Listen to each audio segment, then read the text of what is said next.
ઐતિહાસિક અને પવિત્ર ભૂમિ માનગઢ ધામ ફરી એક વખત એક મોટા જન આંદોલનનું સાક્ષી બન્યું છે। શા માટે 4 રાજ્યના હજારો આદિવાસીઓ એકઠા થયા, જોઈએ આ અહેવાલમાં। આદિવાસી સમાજની આસ્થાના પરમ કેન્દ્ર અને ગુરુ ગોવિંદની પવિત્ર તપોભૂમિ એવા માનગઢ ધામ ખાતે તાજેતરમાં ભીલ પ્રદેશ સંદેશ યાત્રાનું એક ભવ્ય અને ઐતિહાસિક આયોજન થયું। આ યાત્રા કોઈ સામાન્ય પ્રદર્શન નહોતું, પરંતુ એકતાની મિસાલ હતી। ગુજરાત, રાજસ્થાન, મધ્યપ્રદેશ અને મહારાષ્ટ્ર એમ 4 રાજ્યોના સરહદી વિસ્તારોમાં હજારોની સંખ્યામાં આદિવાસી ભાઈઓ અને બહેનો અને સમાજના અગ્રણીઓ પોતાના પરંપરાગત ગૌરવ સાથે ઉમટી પડ્યા હતા। યાત્રાનો મુખ્ય હેતુ આદિવાસીઓના સામાજિક, આર્થિક અને રાજકીય વિકાસ માટે વર્ષો જૂની માંગ એવી ભીલ પ્રદેશની રચનાને ફરીથી બુલંદ કરવાનો હતો। હજારોની મેદની હોવા છતાં આ સમગ્ર સંદેશ યાત્રા ખૂબ જ શાંતિપૂર્ણ સંપન્ન થઈ, જે સમાજની શિસ્ત દર્શાવે છે। આદિવાસી સમાજનું કહેવું છે કે માનગઢ ધામ તેમના બલિદાન અને સંઘર્ષનું પ્રતીક છે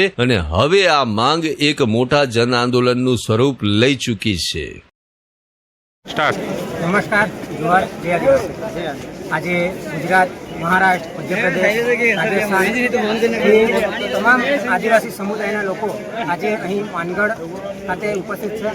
આજે માનગઢ ખાતે ભીલ પ્રદેશ સંદેશ યાત્રા રાખવામાં આવી છે, જેમાં 4 રાજ્યોમાંથી એક માંગ લઈને આવ્યા છે કે આવનારા દિવસોમાં ભીલ પ્રદેશ બને, એના માટે આજે અહીં લાખોની સંખ્યામાં લોકો ઉપસ્થિત રહ્યા છે।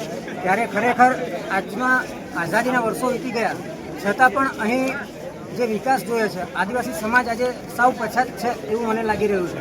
આજે રસ્તામાં પણ આવ્યા ત્યારે ખરેખર જોયું તો અહીં વિકાસ એકદમ માત્ર શૂન્ય જ છે, કશું વિકાસ નથી। જ્યારે ગુજરાત સરકાર કે ભારતની જે કેન્દ્ર સરકાર છે, જે વિશ્વગુરુ બનવાની વાત કરી રહી છે, ખરેખર આવો તમને અહીં બતાવે કે વિશ્વગુરુ કેવી રીતે બનાય।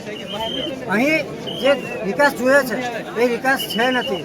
તમે ખાલી વિકાસના ફણગા ફૂંકો છો, એ વિકાસના ફણગા ફૂંકવાથી કંઈ વિશ્વગુરુ બની જવાતું નથી, પણ ખરેખર વિકાસ કરો। આજે અમારે આ એક અલગ રાજ્ય માંગવું પડે છે, એનું પણ એક કારણ છે કે આજે વર્ષોથી અમારા લોકોને કાંઈ વિકાસ મળતો નથી, વિકાસ થયો નથી। અમારો જો સમાજ છે એ શિક્ષણથી પણ પછાત છે। ત્યારે ખરેખર અમે અમારા સમાજને આગળ લઈ જવા માંગીએ છીએ।